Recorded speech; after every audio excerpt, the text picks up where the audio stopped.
Hello everyone and welcome back to my channel. I am Utshav Lahiri and today's video is focused on Stuart Hall, and you're watching At Ease No Media, where we discuss media related topics at ease.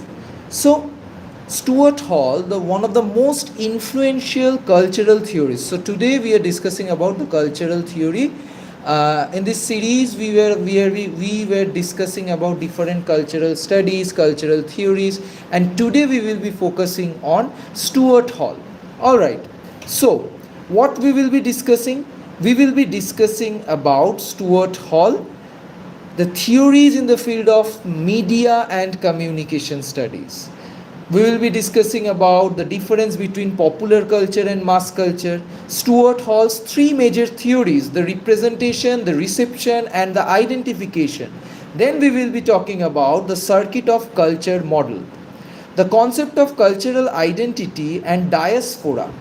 And finally, we will wrap up with a cultural dome, the concept of cultural dome. So, let's begin. First, let's differentiate between popular culture and mass culture. What is popular culture and what is mass culture? To put it simple, popular culture refers to the popular culture. What is it referring? It refers to the everyday culture which is popular. Popular culture refers to the everyday culture, practices, and shared meaning that arises from ordinary people. It is fluid, created from below, and often resistant dominant ideology. Popular culture resists dominant ideologies. And what is mass culture?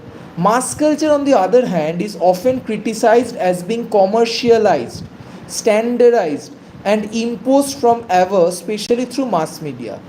So, according to Stuart Hall, popular culture is a site of struggle between dominant forces trying to impose meaning and people resisting or negotiating those meanings.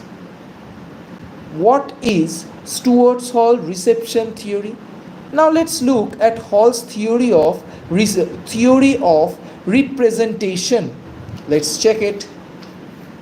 The reception theory, the theory of representation, and the cultural diaspora. So here is the reception theory. All right. So if we consider about the reception theory, Hall's reception theory, also known as the encoding decoding theory, all right, tells us about media message and encodes by producers but decode different by audience.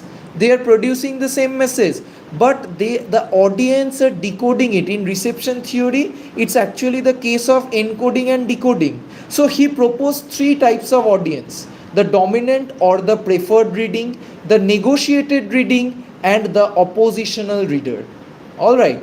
So, if we talk about the dominant or the preferred reading, audience expects or they actually accepts the intended meaning. They don't dig deeper. All right. In the negotiated reading, the audience partly agrees and partly resists. All right. They negotiate by following the concept, following the message. And oppositional reader, they are very aggressive. The audience completely rejects the intended meaning. All right. So a patriotic film may be decoded as a nationalist and inspiring by one group, but another group may see it as a propaganda. This is what is known as the reception theory of Stuart Hall, the reception by the audience itself. How the audience is expecting or how the audience is accepting the particular message. Now, audience can be divided into three parts: the dominant reader, the negotiated reader, and the optional reader. Dominant reader doesn't negotiate. They all right. What is being the message is crafted, they take it as it is. The negotiated reader partially accepts it, and the optional reader fully rejects it. All right. So we have talked about the example. Now we will be talking about the theory of representation. As we know, the theory of representation, it is nothing but it is actually Stuart Hall's when arguing the representation is the process by which meaning is produced. They are giving the meaning, which meaning is produced by exchange. It is not a reflection of reality. They are crafting it. How media represents reality. Alright, this particular term was given by Stuart Hall, the theory of representation, how they are representing, how the media is representing the reality. Hall argues the representation is the process. Representation is the process by which meaning is produced and exchanged. It is not a reflection of reality but rather a construction. When we see media representation of certain communities, we say how the media shows migrants or women, how the media is actually representing, right? They are often constructed with specific ideologies. Everything is being constructed with specific ideologies behind the theme. The representation shapes how we see, feel, and react. Hall proposed two models. One is reflective model and another one is intentional model. Where in the reflective model that states that language reflects meaning. In intentional model the speaker imposes meaning. But he supports the constructionalist model. Meaning is constructed through language, symbol and cultural codes. So if we consider about the last part, that is the cultural identity and diaspora, the theory of identification.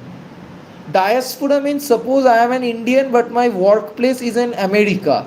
At that point of time, Indian identity, will I forget Indian identity? No. Cultural identity is not only a matter of being but of becoming. What culture I am adopting. I might not adopt my father's culture, I might not inherit my father's culture, but the culture is different. Starting from street slangs to Shakespeare, what I am adopting, how I am representing a message. It's the different levels of identity, as you can see, the personal, the relational and the communal. This thing states that Hall argued that identity is not fixed or essential, but rather constructed and fluid. Today I am subscribing to a channel, but I might not subscribe that particular channel the next day. So identification is a process. It is how people connect with media, text, character or cultural symbols. This theory explores how people see themselves mirrored in media or how they aspire to identities shown in popular culture. A young boy in India identifying with superhero character is a diaspora youth identifying with Indian culture. Diaspora, the main meaning of diaspora is that, suppose I am an Indian and I am living in America, so will I forget my Indian culture? Absolutely not. So this is the thing. Now what we will be understanding is that we will be understanding the circuit of culture. Alright, circuit of culture developed by Hall and others at the Birmingham School. Remember the name, Birmingham School. Explains how meaning is produced and circulated through 5 interconnected moments. Meaning is circulated and it is through 5 interconnected moments. What are the interconnected moments? That is the representation, the identification, the production, the consumption and the regulations. So if we talk about the production first, then what is, let's take some examples. The production part, you just listen. The brand creates a product with a message, right? Raymond, complete man. There are several messages. So the production part, as far as we are talking about the production part, the example, the brand creates a product with a message. The representation part is an advertisement reflects that image, say luxury or sustainability. It's the representation part. The identity part is the consumer relate that product to their self-image. Consumer is relating the product to their self-image. And the consumption part is people buy it, wear it, post online that they are consuming it. They are subscribing the fact. Now regulation means the market laws. Isn't it obvious? How culture ecology created by media. This is the circuit of culture and it states that how culture ecology created by media in 1997. The circuit of culture. So why circuit? Because it joins. These are the 5 moments, the regulations. We must know the representation. Representation of what? Representation of the advertisements, representation of the media text. And then we have identification or the identity. That means the consumer, are the consumer relating that particular product to their self image or not? Then we have production. The band creates a product with a message, isn't it? Then we have consumption. Consumption means people buy it, wear it, post it online. Then what we have next? We have regulations. Regulations means we are stating the market laws, the cultural values, or even censorship by impact all stages. This model helps us analyze any cultural product holistically.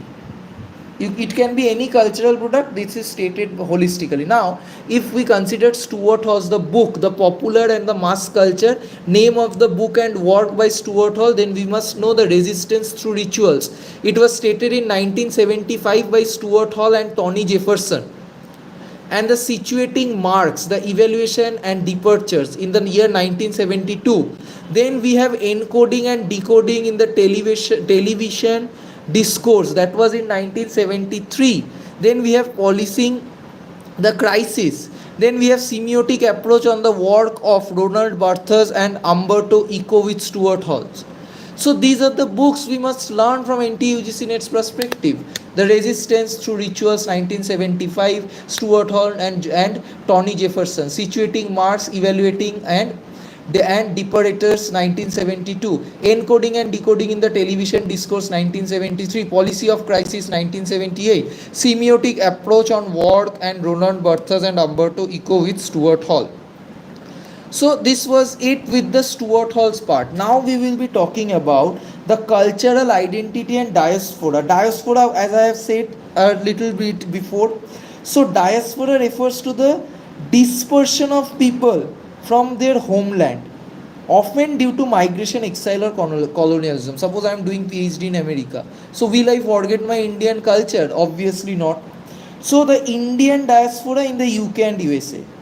In his essay Cultural, in Stuart Hall's essay, that is the Cultural Identity and Diaspora, it was stated back in 1990s to 1996. Hall says that identity, is not about returning to a fixed origin. Identity is not about returning to a fixed origin, but about positioning, how people negotiate their identity between cultures. Diasporic identities are formed through memory, nostalgia, and transformation. This approach critiques the idea of pure or essential culture. Instead, identity is always a flux. Now, if we talk about the cultural dopes, who are cultural dopes? If we talk about the cultural dopes, then we can say that this term is usually critically used by Hall, cultural dope, to reject the view that audience are passive consumer. Audience is not passive consumers of media. Cultural dope assumes that people blindly accept cultural message. But Hall emphasized that people are capable of critical thinking, resistance, negotiation, and even subversion. He believed that culture is a site of struggle, not a one-way transmission of dominant ideology. That's why he stated these particular theories: the reception theory, the theory of representation, the cultural identification and diaspora. In the reception theory, he has stated that he have identified the different audience. One is dominant audience or dominant reader, one is negotiated reader, one is oppositional reader. So this thing is stated by Stuart Hall. So this was it with Stuart Hall, a quick revision class where we discuss about Stuart Hall and his work and his theories. So that's a wrap up on today's discussion of Stuart Hall and his contribution to cultural theory. Don't forget to like, share and subscribe for more such lectures. I hope one day we will crack NTUGC NET together. Drop a comment if you have questions or need examples for your assignment or any NET preparation. So as we are preparing together. So I will help you guys. I am always there to help you guys, and I will also leave some recommended readings in the description below. Thank you for watching and see you in the next lecture tomorrow.